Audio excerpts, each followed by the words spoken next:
കേരള ചരിത്ര കോൺഗ്രസ് പങ്കെടുക്കാനായി ഇവിടെ എത്തിയ വിവിധ കലാലയങ്ങളിലൂടെ എത്തിയ ഡെലിഗേറ്റ്സ്, പ്രിയ സുഹൃത്തുക്കളെ, കേരള ചരിത്ര കോൺഫറൻസിൻ്റെ ആദ്യകാല സമ്മേളനങ്ങളിൽ സ്ഥിരമായി പോകുന്ന ഒരാളായിരുന്നു ഞാൻ. അന്നൊക്കെ ക്യൂ നിന്ന് പേപ്പർ അവതരിപ്പിച്ചിട്ടുള്ള ആളാണ്. ഇപ്പോൾ ആസ്ഥാനത്ത് അതിൻ്റെ ഒരു ഉദ്ഘാടന വേദി മുഖ്യപ്രഭാഷണം നടത്താൻ ഒരവസരം കിട്ടിയത്, അതും ഷാജി സാർ സൂചിപ്പിച്ചതുപോലെ കേളപ്പജിയുടെയും ചരിത്രമുറങ്ങുന്ന കൊയിലാണ്ടി ഗവൺമെൻറ് കോളേജിൽ വെച്ച് നടക്കുന്ന ഈ സമ്മേളനത്തിൽ മുഖ്യപ്രഭാഷണം നടത്താൻ കിട്ടിയത് വലിയ ഒരു അംഗീകാരമായിട്ടാണ് ഞാനതിനെ കാണുന്നത്. അതും ഇന്നത്തെ രാഷ്ട്രീയ സാമൂഹിക അവസ്ഥയിൽ പാഠപുസ്തകങ്ങളുടെ കാവ്യവൽക്കരണം, അതായത് കുട്ടികളുടെ മനസ്സിനെ എങ്ങനെയാണ് വിഷലിപ്തമാക്കുന്നത്, അത് ഹിന്ദുത്വ അജണ്ട എങ്ങനെയാണ് പ്രവർത്തിക്കുന്നത് എന്നുള്ളത് ഒരു ചരിത്ര സമ്മേളനത്തിൽ നാം ഏറ്റവും കൂടുതൽ ചർച്ച ചെയ്യേണ്ട ഒരു വിഷയമായിട്ടാണ് ഞാൻ കരുതുന്നത്. NCERT പാഠപുസ്തക വിവാദവുമായി ബന്ധപ്പെട്ട് ന്യൂഡൽഹിയിലെ ദി വയർ മാഗസിന് നൽകിയ ഒരു അഭിമുഖത്തിൽ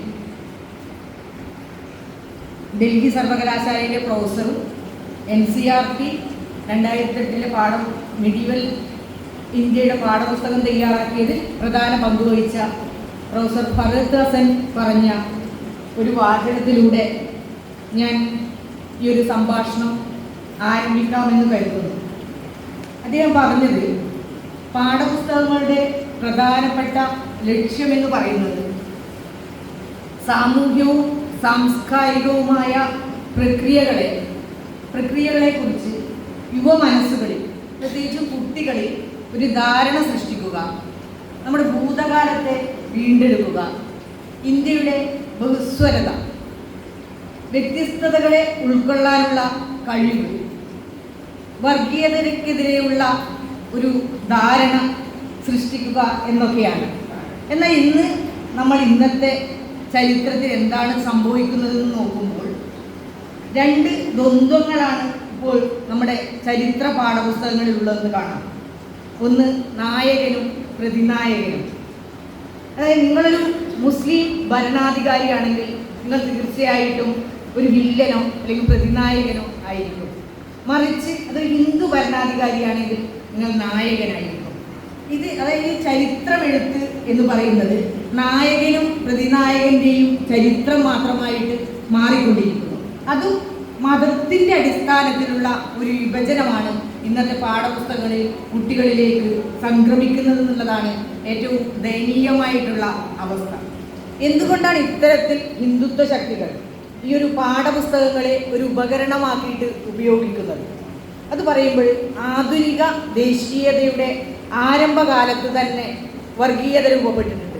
പക്ഷെ ഇന്നത് സമീപകാലത്തായി കേന്ദ്രത്തിലും മറ്റു ചില സംസ്ഥാനങ്ങളിലും വർഗീയ ശക്തികൾ അധികാരത്തിൽ വന്നപ്പോൾ ഈ വർഗീയതയ്ക്ക് വർഗീയത കൂടുതൽ വിഷലിപ്തമാവുന്നതാണ് നാം കാണുന്നത്. അതായത് RSSന്റെ 100ാം വാർഷികമാണ്.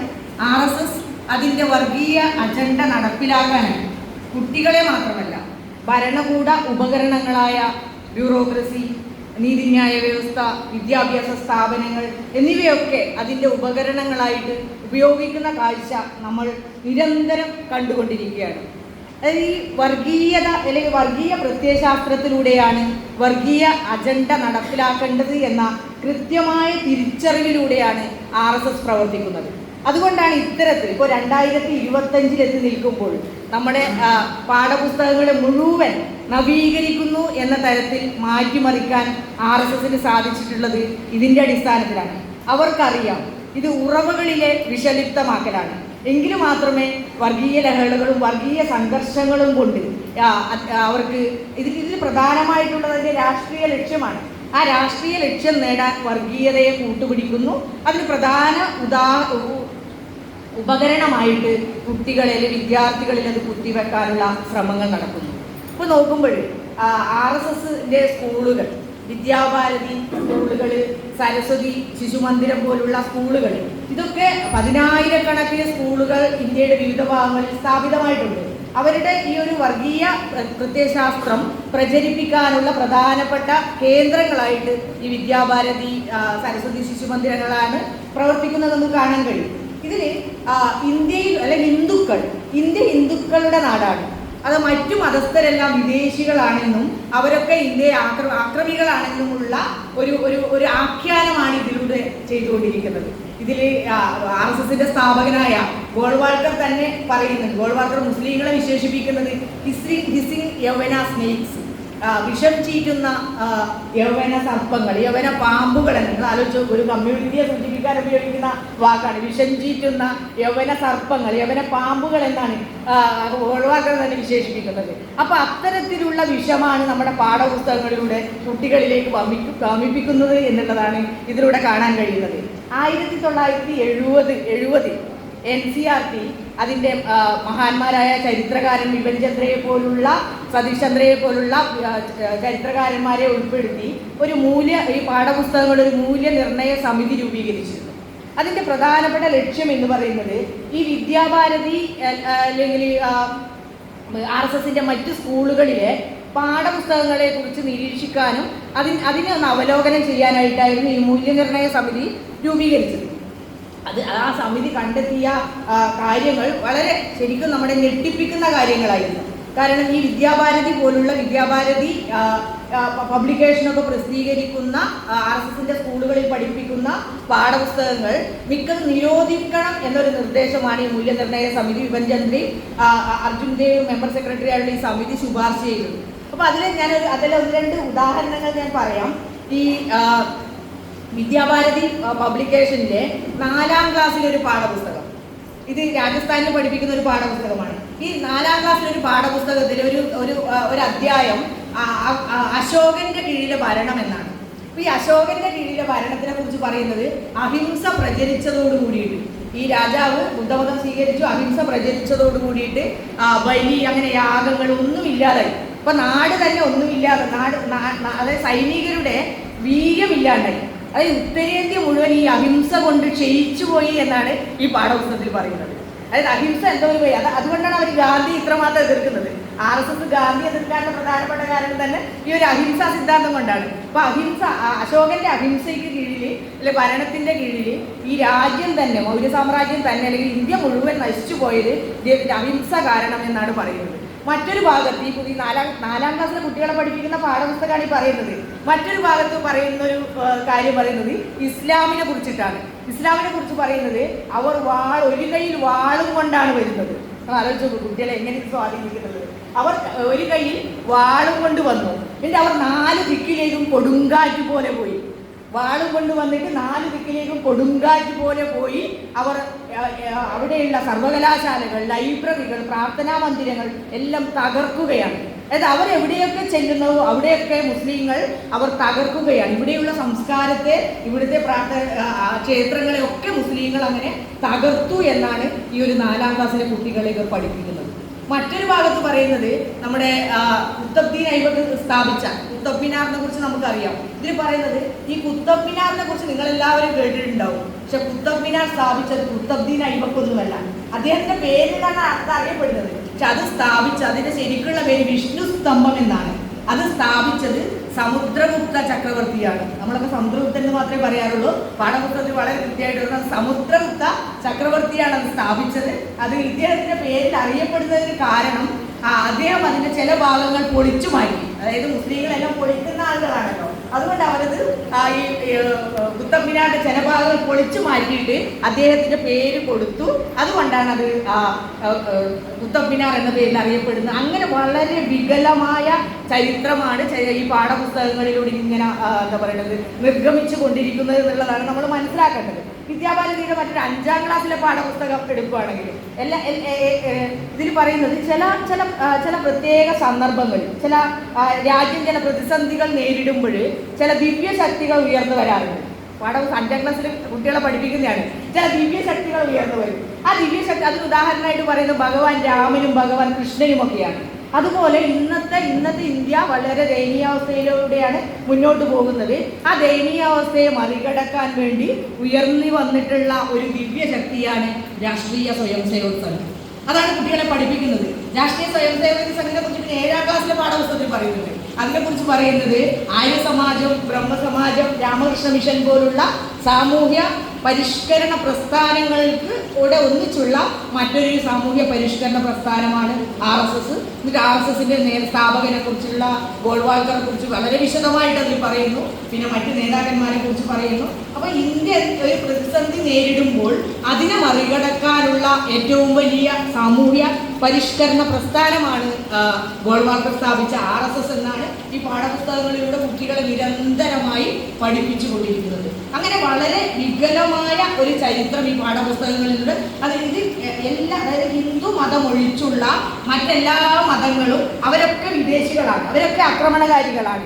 അതിനുള്ള ഒരു സിദ്ധാന്തം കൂടി ഗോൾവാൾക്കർ കൊണ്ടുവരുന്നത്. ഗോൾവാൾക്കർ പറയുന്നത് ഇന്ത്യ എന്ന് പറയുന്നത് അല്ലെങ്കിൽ ആര്യന്മാർ ഇവിടുത്തുകാർ തന്നെയാണ്. ആര്യന്മാരെ ഇവിടുന്ന് ദൂരത്തുനിന്ന് വന്നവരല്ല. ഇപ്പോൾ നമ്മൾ പണ്ട് മുതലേ ആര്യൻ ഡിബേറ്റൊക്കെ പഠിക്കുന്നതാണ്, കുട്ടികൾക്ക് അറിയാം. അപ്പോൾ അതിൽ പറയുന്നൊരു ഗോൾവാൾക്കറുടെ തിയറി എന്ന് പറയുന്നത് ആര്യന്മാർ ആർട്ടിക് പ്രദേശത്ത് നിന്നാണ് ഉണ്ടായത്. ആർട്ടിക് പ്രദേശം ഇന്ത്യയിൽ തന്നെയാണ്. പക്ഷെ നമ്മളിപ്പോൾ നോക്കുമ്പോൾ ആർട്ടിക് ഇന്ത്യയിലല്ല, നമുക്കറിയാം. അപ്പോൾ അതിനും ഗോൾവാൾക്കർ ഒരു ന്യായീകരണം പറയുന്നുണ്ട്.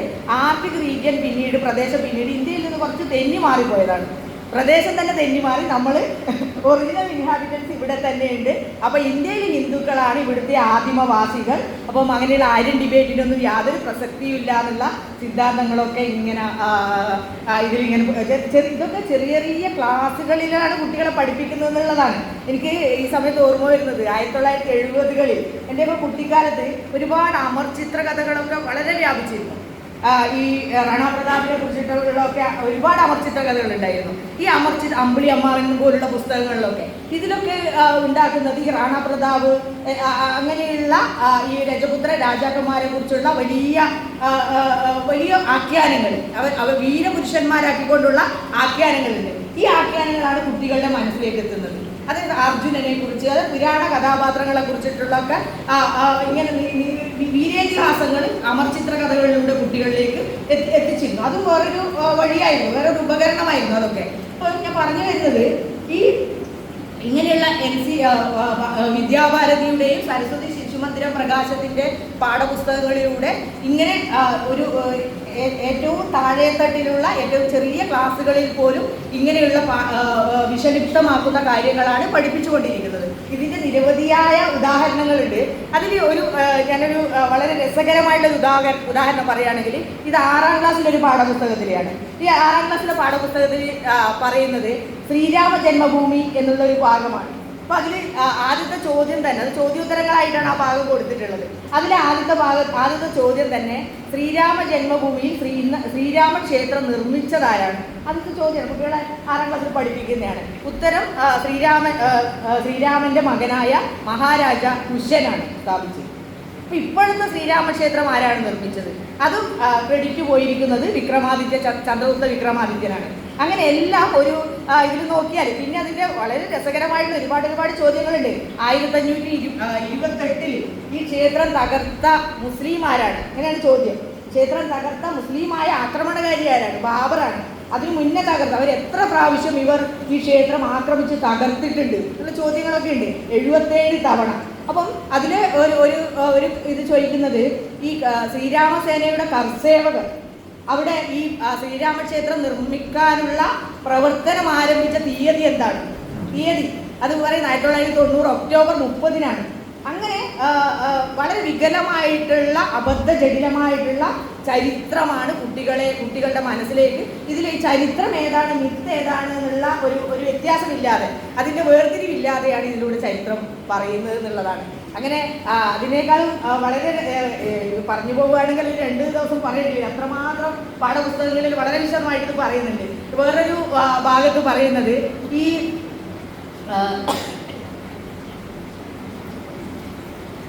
ഇന്ത്യയാണ് ലോക നാഗരികതയുടെ ആദിമ ഭവനം എന്നുള്ള ഒരു അധ്യായമുണ്ട്. ഇന്ത്യയാണ് ലോക നാഗരികതയുടെ ആദിമ ഭവനം. ഇത് കേൾക്കുമ്പോൾ തന്നെ നമുക്കറിയാം. ഒരു ഈ പുസ്തകത്തിൽ പഠിപ്പിക്കുന്നത് ലോകത്ത് എല്ലായിടത്തും, അതായത് മനുഷ്യ അധിവാസങ്ങൾ ആരംഭിച്ച കാലത്ത് ലോകത്തിന് വിവിധ ഭാഗങ്ങളിൽ മനുഷ്യർ നഗ്നരായി കാട്ടിലൂടെ നടക്കുന്ന ഒരു സമയത്ത്, അല്ലെങ്കിൽ മരത്തിന്റെ തൊലിയോ അല്ലെങ്കിൽ മൃഗങ്ങളുടെ തോലോ കൊണ്ടുള്ള വസ്ത്രങ്ങളായിട്ട് ഉപയോഗിച്ച് അലഞ്ഞു തിരിഞ്ഞ് നടക്കുന്ന സമയത്ത് ഇന്ത്യയിലെ മനുഷ്യർ വളരെ സംസ്കാരമുള്ളവരായിരുന്നു. അവരങ്ങനെയൊന്നും നടന്നതായിരുന്നില്ല. ഇന്ത്യയിലെ മനുഷ്യർ, ഇന്ത്യയിലെ ഋഷിമാരായിരുന്നു. അവർ വളരെ അവർ നാഗരികതയുടെ പ്രകാശം ലോകത്തിന് വേണ്ടി ചൊരിയുകയായിരുന്നു. എന്നിട്ട് അതിന് താഴെ വേറെ കുറച്ച് ചോദ്യങ്ങൾ കൊടുത്തിരിക്കുകയാണ്. ആ ചോദ്യം ഇങ്ങനെയാണ്: നമ്മുടെ ചൈനയുമായിട്ട് ഇന്ന് ഇന്ത്യയായിട്ട് എത്രയോ ഉയർന്ന രാഷ്ട്രമായിട്ട് ചൈന മാറിയിരിക്കുന്ന അവസ്ഥയിലാണ്. ചൈനയെ വളരെ ഇകഴ്ത്തിക്കൊണ്ടുള്ള ഒരു ചോദ്യമാണ് ഇതിലുള്ളത്. ചൈനയുടെ പൂർവികർ ആരായിരുന്നു? ഉത്തരം നമ്മളൊന്നുമല്ല, സാധാരണക്കാരൊന്നുമല്ല, ഇന്ത്യയിലെ ക്ഷത്രിയന്മാർ. അതാണ് അതിൻ്റെ ഉത്തരം. ഇന്ത്യയിലെ ക്ഷത്രിയന്മാരാണ് ചൈനയുടെ പൂർവികർ. അപ്പൊ ചൈനയിൽ സംസ്കാരത്തിന്റെ അല്ലെങ്കിൽ നാഗരികതയുടെ പ്രകാശം ചൊരിഞ്ഞതാരായിരുന്നു? അതും ഇന്ത്യയിലെ ഋഷിമാരായിരുന്നു. അങ്ങനെ വളരെ തമാശയുള്ള രീതിയിലുള്ള കുട്ടികൾ ഇതെങ്ങനെ എടുക്കുന്നുള്ളത് നമുക്കറിയാലോ. കുട്ടികൾ ചെറിയ ക്ലാസ്സിലെ കുട്ടികൾ ഇത് പഠിപ്പിക്കുമ്പോൾ കുട്ടികൾ ഇത് വളരെ സീരിയസ് ആയിട്ടായിരിക്കും എടുത്ത് പഠിക്കുക. അവരുടെ മനസ്സിലേക്കാണ് ഇത് ചെന്നെത്തുന്നത്. അത്തരത്തിലും ഇനി അതിന് ഒരു ചോദ്യം കൂടെ ചോദിക്കുന്നുണ്ട്. ഈ അമേരിക്കയിലെ റെഡ്, അതിന്റെ അവകാശം കൂടി ഇന്ത്യക്കാർക്ക് തന്നെയാണ്. അമേരിക്കയിലെ റെഡ് ഇന്ത്യക്കാരുടെ ഭാഷ എവിടെ നിന്ന് രൂപപ്പെട്ടതാണ്? അത് ഇന്ത്യയിലെ സംസ്കൃതത്തിൽ, നാര്യന്മാരുടെ ഭാഷയായ സംസ്കൃതത്തിൽ നിന്ന് രൂപപ്പെട്ടതാണ്. അങ്ങനെ ചുരുക്കത്തിൽ പറഞ്ഞാൽ ഈ ലോക നാഗരികതയുടെ ഉത്ഭവം തന്നെ ഇന്ത്യയിലായിരുന്നു. ഇന്ത്യക്കാരാണ് എല്ലാറ്റിൻ്റെയും അടിസ്ഥാനം എന്നുള്ളതാണ് ഈ 7ാം ക്ലാസ്സിലെയൊക്കെ പാഠപുസ്തകങ്ങളിൽ നിന്ന് പറഞ്ഞു വെക്കുന്നത്. ഇത് നോക്കുമ്പോൾ നമുക്ക് ഈ വിദ്യാഭാരതി, സരസ്വതി ശിശു മന്ദിർ, പ്രകാശം പോലുള്ള സ്ഥാപനങ്ങളും അതിൻ്റെ സ്കൂളുകളും അത് 1953 ഗോൾവാക്കർ മുൻകൈയെടുത്തിട്ടാണ് ഗോരഖ്പൂരിൽ ആദ്യത്തെ സരസ്വതി ശിശു മന്ദിരം സ്ഥാപിക്കുന്നത്. 1977 വിദ്യാഭാരതി സ്കൂളുകൾ ഒരു ചെയിൻ പോലെ, ചങ്ങല പോലെ സ്ഥാപിക്കപ്പെടുന്നത്. ഈ 1977 നമുക്കറിയാം ജനതാ മന്ത്രിസഭ അധികാരത്തിൽ വന്ന കാലമാണ്. അപ്പോഴേക്കും RSSന് അധികാരത്തിൽ കുറച്ച് സ്വാധീനമൊക്കെ ആദ്യമായിട്ട് ഇന്ത്യയിലെ അധികാരത്തിൽ അല്ലെങ്കിൽ കേന്ദ്രത്തിൽ കുറച്ച് അധികാരത്തിൽ സ്വാധീനം വന്നൊരു വർഷം കൂടിയാണ് 1977. ഈ 1977 ആയപ്പോഴേക്കും 500ഓളം RSS സ്കൂളുകൾ ഇന്ത്യയിൽ പ്രവർത്തിക്കാൻ ആരംഭിച്ചു. 500ഓളം. അത് 1993-94 ആകുമ്പോഴേക്കും 6000 സ്കൂളുകളായിട്ട് അത് വർദ്ധിച്ചു. 6000 സ്കൂളുകളുടെ എണ്ണം തന്നെ അത്രയധികം വർദ്ധിക്കുകയാണ്. അതിൽ കുട്ടികളുടെ എണ്ണം 1,20,000 ഒക്കെ ആയിട്ട് മാറുന്നുണ്ട്. 1998 അടൽ ബിഹാരി വാജ്പേയി പ്രധാനമന്ത്രിയെ അധികാരമേറ്റെടുത്ത വർഷം ഈ സ്കൂളുകളുടെ എണ്ണം 6000-ൽ നിന്ന് 14,000 ആയിട്ട് വർദ്ധിച്ചു. ഇതൊക്കെ വളരെ പെട്ടെന്നുള്ള വർധനമാണ് ഈ സ്കൂളുകളുടെ എണ്ണത്തിലൊക്കെ വരുന്നത്. അപ്പം അവിടുത്തെ അധ്യാപകരുടെ എണ്ണവും അവിടുത്തെ വിദ്യാർത്ഥികളുടെ എണ്ണവും ഒക്കെ 10 മടങ്ങ് ഇരട്ടിയായിട്ട് ഈ കാലയളവിൽ വർദ്ധിക്കുന്നുണ്ട് എന്നുള്ളതാണ് നമുക്ക് കാണാൻ കഴിയുന്നത്. അപ്പം ആ സമയത്ത് 1998 തന്നെ കല്യാൺ സിംഗ് മന്ത്രിസഭ ഉത്തർപ്രദേശിൽ അധികാരത്തിൽ വന്നപ്പോൾ കല്യാൺ സിംഗ് ഒരു ഉത്തരവ് പുറപ്പെടുവിക്കുന്നുണ്ട്. അതിങ്ങനെയാണ്: സ്കൂളുകളിൽ, പ്രൈമറി സെക്കൻഡറി തലത്തിലുള്ള സ്കൂളുകളിലെ പാഠ്യപദ്ധതിയോടൊപ്പം ധാർമ്മിക വിദ്യാഭ്യാസം കൊടുക്കണം. ആ ധാർമ്മിക വിദ്യാഭ്യാസം കൊടുക്കേണ്ടത് മറ്റാരുമല്ല, RSS പ്രചാരകരായിരിക്കണം. പോലെ ഇപ്പം RSS പ്രചാരകർക്ക് എല്ലാ സ്കൂളിലും ഒരു എൻട്രി കൊടുക്കുന്ന തരത്തിലുള്ള വിദ്യാഭ്യാസ സമ്പ്രദായമാണ് കല്യാൺ സിംഗ് മന്ത്രിസഭ അവിടെ ഉത്തർപ്രദേശിൽ നിർദ്ദേശിച്ചത്. അത്തരത്തിൽ വിദ്യാഭ്യാസത്തെ മുഴുവനായി എന്താ പറയുക, ഉടഞ്ഞു പിടിക്കുന്ന ഒരു രീതിയാണ് RSS ആദ്യകാലം മുതൽ തന്നെ തുടർന്നിരുന്നത്. ഇതിപ്പോൾ ഞാൻ നേരത്തെ സൂചിപ്പിച്ച 1978 ജനതാ മന്ത്രിസഭയുടെ കാലത്ത് RSSന്റെ സ്വാധീനം കാരണം നമ്മുടെ റോമില താപ്പറും ബിപിൻ ചന്ദ്രയൊക്കെ എഴുതിയ NCERT ടെക്സ്റ്റ് ബുക്കുകൾ നിരോധിക്കാനുള്ള ചില ശ്രമങ്ങൾ നടന്നിരുന്നു.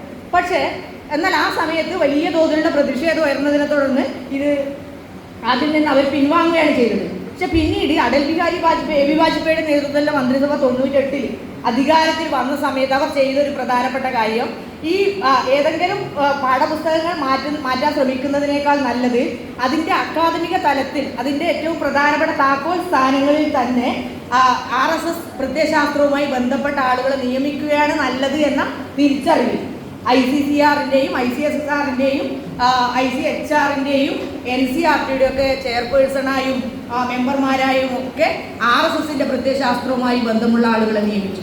അതോടുകൂടി NCERTയുടെ കഥ തീർന്നു എന്നുള്ളതാണ് നമ്മുടെ ചരിത്രം പിന്നീട് നമുക്ക് കാണിച്ചു തരുന്നത്. പിന്നെ നമുക്ക് 2014 അറിയാം, മോദി ഗവൺമെന്റ് അധികാരത്തിൽ വന്നതോടുകൂടി NCERTയെ പൂർണ്ണമായിട്ടും ഇല്ലാതാക്കാനുള്ള, പാഠപുസ്തകങ്ങളെ മുഴുവനായിട്ടും മാറ്റാനുള്ള ശ്രമങ്ങൾ ആരംഭിച്ചു. അതിൻ്റെ ഒരു ചെറിയ ഉദാഹരണം ഞാൻ പറയുന്നത് 2016 രാജസ്ഥാനിൽ ഒരു ട്വിറ്ററിൽ ഒരു ഹെയ്റ്റ് ക്യാമ്പയിൻ നടക്കുകയാണ് രാജസ്ഥാനിൽ. ആ ഹെയ്റ്റ് ക്യാമ്പയിൻ്റെ ഹാഷ്ടാഗ് എന്ന് പറഞ്ഞാൽ remove Mughal period from history. Remove Mughal period from history. Mughal ചരിത്രത്തെ നമ്മുടെ സിലബസിൽ തന്നെ NCERT പാഠപുസ്തകം മുഴുവനായിട്ട് ഇല്ലാതാക്കുമെന്ന് പറഞ്ഞിട്ട് ട്വിറ്ററിലൊരു ക്യാമ്പയിൻ നടക്കുവാണ്. അപ്പോഴെങ്ങനെയാണ് ഒരു സോഷ്യൽ മീഡിയ വഴി എങ്ങനെയാണ് സോഷ്യൽ മീഡിയയിലുള്ള യുവജനങ്ങൾ എങ്ങനെ സ്വാധീനിക്കുന്നു ഇത് എന്നുള്ളതിൻ്റെ ഏറ്റവും പ്രധാനപ്പെട്ട ഉദാഹരണമാണിത്. പിന്നെ അതിനെ തുടർന്ന് നമുക്ക് നമ്മുടെ സമകാലിക ചരിത്രമാണ് NCERT സിലബസിൽ നിന്ന് മുഗൾ കാലഘട്ടം ഏകദേശം മുഴുവനായിട്ട് ഒഴിവാക്കപ്പെട്ടു. സുൽത്താനേറ്റ് ഖിൽജി ആ ഒരു സുൽത്താനേറ്റ് കാലഘട്ടം മുഴുവനായിട്ട് ഒഴിവാക്കപ്പെട്ടു. അപ്പോഴൊക്കെ RSS ഉന്നയിക്കുന്ന അവരുടെ പ്രധാനപ്പെട്ട വാദഗതി എന്ന് പറയുന്നത് NCERT റോമില താബറും ഇബൻ ചന്ദ്രയും ഒക്കെ തയ്യാറാക്കിയ NCERT ടെക്സ്റ്റ് ബുക്കുകളിൽ മുഗൾ കാലഘട്ടത്തിന് കൂടുതൽ പ്രാധാന്യം കൊടുത്തിട്ടുണ്ട്. അതായത് പ്രാദേശിക ഭരണകൂടങ്ങളെ ഒഴിവാക്കിക്കൊണ്ട് മുഗൾ കാലഘട്ടത്തിന് കൂടുതൽ പ്രാധാന്യം കൊടുത്തു എന്നൊരു വാദഗതിയാണ് RSS എല്ലാ കാലത്തും ഉന്നയിച്ചുകൊണ്ടിരുന്നത്. അത് നമുക്ക് പരിശോധിക്കുകയാണെങ്കിൽ നമ്മുടെ 6ാം ക്ലാസ്സിൽ അവർ പാസ്റ്റ് നമ്മുടെ ഭൂതകാലം ആ പുസ്തകത്തിന്റെ പേരെങ്ങനെയാണ്? അവർ പാസ്റ്റ് ഫസ്റ്റ്, അവർ പാസ്റ്റ് സെക്കൻഡ്, അവർ പാസ്റ്റ് തേർഡ്. അത് 6, 7, 8 ക്ലാസ്സുകളിലാണ്. അവർ പാസ്റ്റ് 1 എന്ന് പറയുന്നത് പ്രാചീന ഇന്ത്യയെക്കുറിച്ചും മറ്റത് മധ്യകാല ഇന്ത്യയെക്കുറിച്ചും മൂന്നാമത്തത് ആധുനിക ഇന്ത്യയെക്കുറിച്ചുമാണ്. ഇതിലൊക്കെ വളരെ കൃത്യമായിട്ട് ക്രൊണോളജിക്കലി ഉള്ള ഇന്ത്യ ചരിത്രമാണ് കൊടുത്തിട്ടുള്ളത്. അതായത് അതിൽ റോമില താബർ അതിലൊരു മറുപടി പറയുന്നുണ്ട്, ഈ ആരോപണത്തിനൊരു മറുപടിയായിട്ട് പറയുന്നുണ്ട്. ഇതിൽ മിഡീവൽ ഇന്ത്യ എന്ന് പറയുന്നത് പ്രധാനമായിട്ടും സുൽത്താനായിട്ട് മുഗളുണ്ട്. പക്ഷെ അതേപോലെ തന്നെ ഒരു അധ്യായം പ്രാദേശിക സാമ്രാജ്യങ്ങളെയും ഉൾപ്പെടുത്തിയിട്ടുണ്ട്. രാഷ്ട്രകൂടന്മാരെയും പല്ലവന്മാരെയും അങ്ങനെ ഹൊയ്സാല രാജാക്കന്മാരെയും ഒക്കെ അതിൽ ഉൾപ്പെടുത്തിയിട്ടുണ്ട്. അപ്പൊ എല്ലാവരെയും ഉൾപ്പെടുത്തിയിട്ടുള്ള ഒരു ചരിത്ര രചനയാണ് നേരത്തെയുള്ള NCERT ടെക്സ്റ്റ് ബുക്കുകളിൽ ഉള്ളത്. ഇവർ വന്നപ്പോൾ എന്താ ചെയ്യുന്നത് വെച്ചാൽ ഈ അക്ബറിന്റെ കാലഘട്ടത്തേക്ക് മുഴുവനായിട്ട് ഇല്ലാതാക്കുക. അതിൻ്റെ ഒരു ഉദാഹരണം പറയുന്നത് രാജസ്ഥാനിലെ 5ാം ക്ലാസ്സിലെ പാഠപുസ്തകത്തിൽ, ഇതൊക്കെ ചെറിയ ക്ലാസ്സാണ്, രാജസ്ഥാനിലെ 5ാം ക്ലാസ്സിലെ പാഠപുസ്തകത്തിൽ കൊടുത്തിരിക്കുന്ന ഒരു ഭാഗം എന്ന് പറയുന്നത് രജപുത്ര രാജാവായ റാണ പ്രതാപ്. നമുക്കറിയാം 1578 ഹാൽദിഘട്ട് യുദ്ധം, 76 ഹാൽദിഘട്ട് യുദ്ധത്തിൽ ചരിത്രം അത് പറയുന്നത് റാണ പ്രതാപിനെ അക്ബർ തോൽപ്പിച്ചു എന്നുള്ളതാണ് നമ്മൾ ചരിത്രം പറയുന്നത്.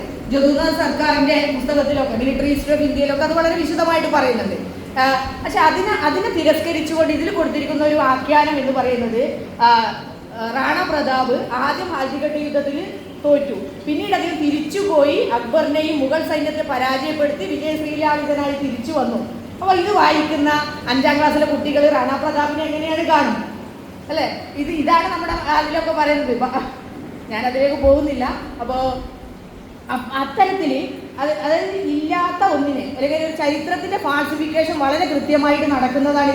അത് നിലവിൽ ശരിക്കുള്ള ചരിത്ര വസ്തുതയെ വളച്ചൊടിച്ചുകൊണ്ട് ഒരു ഹിന്ദു രാജാവ് ഒരു മുസ്ലിം ഭരണാധികാരിയെ തോൽപ്പിച്ചു എന്നുള്ള ഒരു ആഖ്യാനത്തിനാണ് ഇത് സംഘടിതമായിട്ടുള്ള ശ്രമം ഇതിൽ നടക്കുന്നത്. അപ്പൊ അക്ബറിനെ പോലുള്ള നമുക്കറിയാം ഇത്രയും മതസഹിഷ്ണുതയുള്ള അതായത് മുഗൾ കാലഘട്ടത്തിൽ ഒരുപാട് അന്യായങ്ങൾ ഏത് കാലഘട്ടത്തെ പോലെ നടന്നിട്ടുണ്ടാവും, എല്ലാ വിധത്തിലും ചൂഷണങ്ങളും നടന്നിട്ടുണ്ടാവും. പക്ഷെ അതേസമയം തന്നെ ഒരു കൾച്ചറൽ ഫ്യൂഷൻ, സാംസ്കാരിക സമന്വയം നടന്ന കാലമാണ് മുഗൾ കാലഘട്ടം എന്ന് പറയുന്നത്. പക്ഷെ ആ കാലഘട്ടത്തിനെ പൂർണ്ണമായിട്ടും തിരസ്കരിക്കുന്നു. അലാവുദ്ദീൻ ഖിൽജിയെ കുറിച്ച് പറയുന്നത് അതിനേക്കാൾ വലിയ ആഖ്യാനങ്ങളൊക്കെയാണ്. അലാവുദ്ദീൻ ഖിൽജി 50% മുസ്ലിങ്ങളുടെ മുകളിൽ 50 ഹിന്ദുക്കളുടെ മുകളിൽ 50% നികുതി ചുമത്തി, ജസിയ അങ്ങനെയുള്ള നികുതികൾ ചുമത്തിയത് കാരണം ഹിന്ദുക്കൾ വളരെയധികം കഷ്ടപ്പെട്ടു. അങ്ങനെയുള്ള അലാവുദ്ദീൻ ഖിൽജിയുടെ മാർക്കറ്റ് പരിഷ്കാരങ്ങളൊക്കെ നമ്മൾ പഠിക്കുന്നതാണ്. പക്ഷെ അതിനൊക്കെ പൂർണ്ണമായിട്ട് തിരസ്കരിക്കുന്ന ഒരു രീതിയാണ് ഇതിൽ കാണുന്നത്. അതിനോടൊപ്പം ചേർത്ത് പറയേണ്ട ഒരു കാര്യം കൂടി ഉള്ളതെന്ന് വെച്ചാൽ ശിവജിയെ, ഛത്രപതി ശിവജി മഹാരാജ് എന്നൊക്കെയുള്ള വിശേഷണങ്ങൾ നമ്മളിപ്പോൾ കേട്ടുകൊണ്ടിരിക്കുകയാണ്. ശിവജിയെ ഒരു നാഷണൽ ഹീറോ ആയിട്ട് ചിത്രീകരിക്കാനുള്ള ശ്രമങ്ങൾ നടക്കുകയാണ്.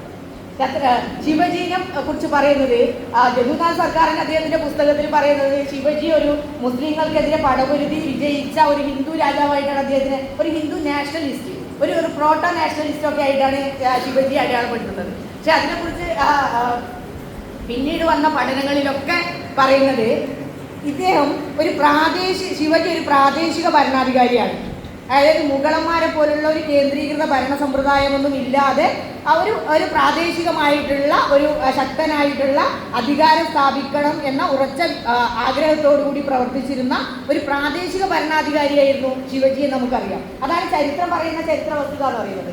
അതിൽ ശിവജിയുടെ സൈന്യത്തിലും ഭരണത്തിലും ഒരുപാട് മുസ്ലിങ്ങൾ ഉണ്ടായിരുന്നു. അദ്ദേഹത്തിന്റെ എല്ലാ കാര്യങ്ങളും രാഷ്ട്രീയമായിരുന്നു. അതിൽ ഒരിക്കലും മതം ഉണ്ടായിരുന്നില്ല. ആ മതം ചേർത്ത് വയ്ക്കുന്നത് ഈ അടുത്ത കാലത്തായിട്ട് RSS ആണ്. അതിനാണ് അവരുടെ ഒരു ഹിന്ദുത്വ അജണ്ടയുടെ ഭാഗമായിട്ടാണ് ശിവജി മഹാരാജാവ് ഹിന്ദു രാജാവാണ്, ഹിന്ദു നാഷണലിസ്റ്റ് ആണെന്നുള്ള പരികല്പനകളൊക്കെ വരുന്നത്. ഇത് നമ്മൾ നോക്കുമ്പോൾ ഇപ്പോൾ ഒരു മറാത്ത ദേശീയത എന്നൊക്കെ പറഞ്ഞിട്ടുള്ള ചിത്രീകരണം കാണും ടെക്സ്റ്റ് ബുക്കുകളിൽ. മറാത്ത ദേശീയത നിങ്ങൾ ആലോചിച്ച് നോക്കേണ്ടത്, മറാത്ത ദേശീയതയെ കുറിച്ചൊക്കെ പറയുന്ന സമയത്ത് ലോകത്ത് ഒരിടത്തും ഇങ്ങനെ ഒരു നാഷണലിസം എന്നുള്ള ആശയമില്ല. ലോകത്ത് ഒരിടത്തും ഇങ്ങനെ ഒരു ദേശീയത എന്നുള്ള ആശയം ഇല്ലാത്ത കാലത്താണ് ശിവജിയൊക്കെ ഒരു മറാത്ത ദേശീയതയുടെ ആ ഒരു അപ്പോസ്തലനായിട്ട് ചിത്രീകരിക്കാനുള്ള ശ്രമം നടക്കുന്നത്.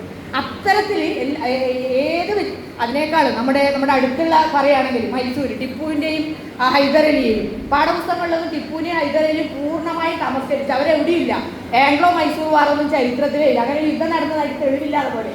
അതേസമയം ആംഗ്ലോ മറാത്ത വാർ ഏറ്റവും കൂടുതലായിട്ട് പറയുന്നത് ആംഗ്ലോ മറാത്ത വാറിനെ കുറിച്ചിട്ടാണ്. ആംഗ്ലോ മൈസൂർ വാർ ഇല്ല.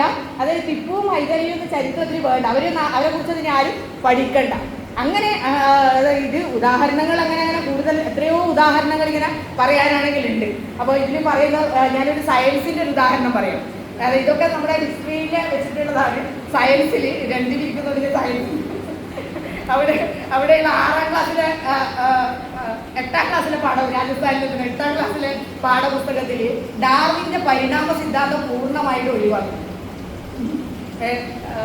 ഹെറിഡിറ്റി ആൻഡ് എവല്യൂഷൻ എന്നായിരുന്നു ആ അധ്യായത്തിൻ്റെ പേര്. ആ അധ്യായം ഹെറിഡിറ്റി മാത്രമാക്കി, എവല്യൂഷൻ മാറ്റി.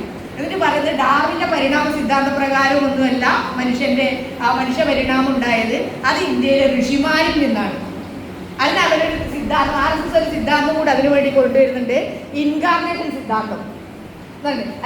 അതായത് വിഷ്ണു ഭഗവാന്റെ അവതാര സിദ്ധാന്തം. വിഷ്ണു ഭഗവാന്റെ അവതാരങ്ങളായിട്ടാണ് പിന്നീട് മനുഷ്യൻ ഉണ്ടായത് എന്നുള്ള സിദ്ധാന്തമാണ് ഇവർ 8ാം ക്ലാസ്സിലെ സയൻസ് പാഠപുസ്തകത്തിൽ പഠിക്കുന്നത്. ഡാർവിനൊന്നും വേണ്ട. ഡാർവിന്റെ സിദ്ധാന്തത്തിനെ കുറിച്ച് ഗോൾവാൾക്കർ പറയുന്നത് അത് വളരെ ഇമാജിനേറ്റീവാണ്, അത് ഭാവനാത്മകവും ഒരു അസത്യവുമാണ്. അങ്ങനെ ഡാർവിൻ്റെ സിദ്ധാന്തത്തിന് പ്രസക്തിയില്ല. കാരണം ഇന്ത്യയാണ് ലോകനാഗരികതയുടെ അടിസ്ഥാനം. അപ്പോൾ ഇന്ത്യയിലെ ഋഷിമാരിൽ നിന്നാണ് എല്ലാം ഉണ്ടായത്. അപ്പോൾ ഇങ്ങനെയുള്ള ഡാർവിൻ്റെ പരിണാമ സിദ്ധാന്തമൊന്നും വേണ്ട, അവതാര സിദ്ധാന്തമാണ് വേണ്ടത് എന്നുള്ള തരത്തിൽ അങ്ങനെ കുട്ടികളെ മലീമസമാക്കുന്ന, അതുകൊണ്ടാണ് എൻ്റെ ഒരു ടൈറ്റിൽ തന്നെ ഉറവകളെ വിഷലിപ്തമാക്കുന്നത്. അതായത് കുട്ടികളിലാണ് വിഷം കുത്തിവെക്കുന്നത്. ഇതിൽ ഞാൻ ഈ അടുത്ത കുറച്ച് കാര്യങ്ങൾ കൂടി പറഞ്ഞ് അവസാനിപ്പിക്കാം. ഇതിൽ പറയുന്നത് ഇപ്പം നമ്മൾ ഗാന്ധിവധം പറയുമ്പോൾ ഞാൻ എൻ്റെ കുട്ടിയോട് ഈ കഴിഞ്ഞ ദിവസം സംസാരിക്കുമ്പോൾ ചോദിച്ചു. അവനെ CBSE പഠിച്ച കുട്ടിയാണ്. അപ്പോൾ ഗാന്ധിവധം പഠിക്കുമ്പോൾ എന്താ പഠിക്കുന്നത്? ഒന്നുമില്ല. ഗാന്ധിയെ നാഥൂറാം ഗോഡ്സെ കൊലപ്പെടുത്തിയത് മാത്രം, അത് ഭാഗ്യമായിട്ട് പോയി നമുക്ക്. അല്ലെങ്കിൽ നാഥൂറാം ഗോഡ്സെയുടെ വേറെ പേര് പറഞ്ഞിട്ടില്ല എന്നുള്ളതിൻ്റെ ഒരു ഭാഗ്യമാണ്. അപ്പോൾ നാഥൂറാം ഗോഡ്സെ കൊലപ്പെടുത്തി. ആരാണ് നാഥൂറാം ഗോഡ്സെന്നോ നാഥൂറാം ഗോഡ്സെ RSSകാരനായിരുന്നു എന്നോ അതുകൊണ്ട് ഗാന്ധിവധത്തെ തുടർന്ന് RSSനെ നിരോധിച്ചു എന്നോ ഒന്നും പാഠപുസ്തകത്തിലില്ല. പാഠപുസ്തകം ഒന്ന് മാത്രമേ ഉള്ളൂ, ഗാന്ധി എങ്ങനെയോ എന്തോ ഒരു കാരണത്താൽ ഗാന്ധിനെ ആരോ വെടിവെച്ചു, ഗാന്ധി കൊല്ലപ്പെട്ടു. ഇതാണ് നമ്മൾ രാഷ്ട്രപിതാവിൻ്റെ ചരിത്രം ഇന്ത്യ ചരിത്രത്തിൽ പഠിക്കുന്നത്. അതിനേക്കാൾ വേറെ ഒരു നെഹ്റു പിന്നെ തീരെ ഇല്ല കേട്ടോ. നെഹ്റു ഇല്ല നമുക്കറിയാലോ. ആദ്യത്തെ വിദ്യാഭ്യാസ മന്ത്രി ഇന്ത്യയുടെ ഏറ്റവും വലിയ ദൈക്ഷണിക മുഖമായ മൗലാന അബുൽ കലാം ആസാദ് ചരിത്രത്തിലേ ഇല്ല. ഒരു പാഠപുസ്തകത്തിലും അദ്ദേഹത്തിനെ കാണാനില്ല. നെഹ്റുവിനെ പൂർണ്ണമായിട്ട് തമസ്കരിക്കുന്നു. നെഹ്റു ഉയർത്തിപ്പിടിച്ച ബഹുസ്വരത എന്നുള്ള ആശയം ഉൾക്കൊള്ളാൻ അവർക്ക് കഴിയില്ല. അതുകൊണ്ട് തന്നെ നെഹ്റുവിനെയും ജവഹർലാൽ നെഹ്റുവിനെയും പൂർണ്ണമായിട്ട് നമ്മുടെ പാഠപുസ്തകങ്ങളിൽ നിന്ന് തമസ്കരിച്ചു കൊണ്ടിരിക്കുകയാണ്. ഇത്തരത്തിലാണ് ഇപ്പോഴുള്ള NCERTയുടെ പാഠപുസ്തകങ്ങൾ വിദ്യാഭാരതി പബ്ലിക്കേഷൻ ആയാലും സരസ്വതി ശിശു മന്ദിരങ്ങളിലായാലും പഠിപ്പിച്ചുകൊണ്ടിരിക്കുന്നത്. ഇതാണ് ചെറിയ കുട്ടികളിൽ ഇത്തരത്തിലുള്ള വിഷം നിറഞ്ഞ കാര്യങ്ങളാണ് കുട്ടികൾ പഠിക്കുന്ന. ഇതാണ് അയോധ്യ. ഇതിൽ പറയുന്നത് ഗുജറാത്ത് വംശഹത്യനെ കുറിച്ച് ഇതിലൊന്നുമില്ല, ഒരു പുസ്തകത്തിലുമില്ല. അത് കാര്യം അടുത്താണ്. അതിനെക്കുറിച്ച് കാരണം ചോദിച്ചപ്പോൾ പറയുന്നത് കുട്ടികൾക്ക് കലാപങ്ങളെ കുറിച്ചൊക്കെ പഠിച്ചാൽ കുട്ടികൾക്ക് അസ്വസ്ഥത ഉണ്ടാവും. നമ്മൾ ചരിത്രം അസ്വസ്ഥതകൾ നിറഞ്ഞതാണ്, അതും കൂടെ പഠിക്കേണ്ടതാണ്. പക്ഷെ അത് അങ്ങനെയുള്ള ചരിത്രങ്ങളൊക്കെ ഗുജറാത്ത് കലാപങ്ങളെയൊക്കെ പൂർണ്ണമായിട്ടും ഒഴിവാക്കി. ബാബറി മസ്ജിദിൻ്റെ ഡിമോലിഷൻ അതും ചരിത്ര പാഠപുസ്തകങ്ങളിലില്ല. ഇത്തരത്തിൽ ചരിത്രത്തെ വളരെ വികലമാക്കി വളച്ചൊടിക്കുകയാണ് RSS പ്രത്യയശാസ്ത്ര അജണ്ട ചെയ്തുകൊണ്ടിരിക്കുന്നത് എന്നുള്ളതാണ് പറയേണ്ടത്. ഇതിൽ ഈ ബ്രിട്ടീഷ് ചരിത്രകാരനും മാർക്സിസ്റ്റ് സൈദ്ധാന്തികനുമായ എറിക് ഹോഫ്ബാം പറയുന്നുണ്ട്, വർഗീയവാദികളുടെ ഏറ്റവും മികച്ച അസംസ്കൃത വസ്തുവാണ് ചരിത്രം. അതാണ് ഇതൊക്കെ തെളിയിക്കുന്നത്. വർഗീയവാദികളുടെ ഏറ്റവും മികച്ച അസംസ്കൃത വസ്തുവാണ് ചരിത്രം. അതായത് കറുപ്പ് തീനികൾക്ക് പോപ്പി മരങ്ങൾ പോലെ എന്നുള്ള ഉപമ കൂടി അദ്ദേഹം പറയുന്നുണ്ട്. അത് അവർ ഭൂതകാലത്തിലുള്ളത് തങ്ങൾക്ക് ആവശ്യമുള്ളതാണെങ്കിൽ അത് അവർ ഉപയോഗിക്കുന്നു, ആവശ്യമില്ലെങ്കിൽ അതിനവർ നിരാകരിക്കുന്നു. അതിൻ്റെ ഏറ്റവും പ്രത്യക്ഷ ഉദാഹരണമാണ് ഈ പാഠപുസ്തകങ്ങളുടെ കാവ്യവൽക്കരണം എന്നാണ് എനിക്ക് പറയാനുള്ളത്. ഇത് പറയുമ്പോൾ എനിക്ക് ഒരു വാക്കുകൂടി ഓർമ്മ വരുന്നുണ്ട്. 18-ാം നൂറ്റാണ്ടിൽ ജീവിച്ചിരുന്ന ഒരു ഉറുദു കവിയുണ്ട്, മിർ തക്കി മിർ എന്ന് പറഞ്ഞു.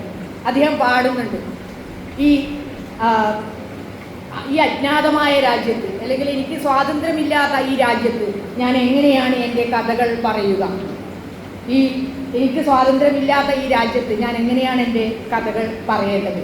ഞാൻ പറയുന്ന വാക്കുകളിലെ ഭാഷ മനസ്സിലാക്കാൻ ഇവർക്ക് സാധിക്കില്ല. ഞാൻ പറയുന്ന വാക്കുകളിലെ ഭാഷ മനസ്സിലാക്കാൻ, അല്ലെങ്കിൽ അർത്ഥം മനസ്സിലാക്കാൻ ഇവർക്ക് സാധിക്കില്ല എന്ന് 18-ാം നൂറ്റാണ്ടിൽ ജീവിച്ചിരുന്ന, മുഗൾ കാലഘട്ടത്തിൽ ജീവിച്ചിരുന്ന മീർ തക്കി മീർ എന്ന കവി പാടുന്നുണ്ട്. അതുതന്നെയാണ് അത്ര തരത്തിലുള്ള അന്യവൽക്കരണം ഇന്ത്യയിൽ നടന്നുകൊണ്ടിരിക്കുകയാണ്. കാരണം ഹിന്ദുക്കൾ ഒഴികെയുള്ളവരൊക്കെ വിദേശികളാണ്, അവരുടെയൊന്നും നാടല്ല ഇത്, അവരൊക്കെ ആക്രമണകാരികളാണ് എന്നുള്ള ഒരു അപരവൽക്കരണം, സംഘടിതമായ അപരവൽക്കരണം ഇന്ന് ഇന്ത്യയിൽ നടന്നുകൊണ്ടിരിക്കുകയാണ്. നമുക്കറിയാം, ചരിത്രകാരന്മാരുടെ കടമ എന്ന് പറയുന്നത് ചരിത്രത്തെ തിരുത്തി എഴുതലല്ല, അതിനെ വ്യാഖ്യാനം ചെയ്യലും പുതിയ ഉപാദാനങ്ങളിലൂടെ പുതിയ വ്യാഖ്യാനങ്ങൾ സൃഷ്ടിക്കലാണ്. പക്ഷേ പാഠപുസ്തകങ്ങളെ നമുക്ക് പുനർനിർമ്മിക്കാം, പക്ഷേ അതിൻ്റെ രാഷ്ട്രീയം എന്താണ്, അതാണ് നമ്മൾ ആലോചിക്കേണ്ടത്.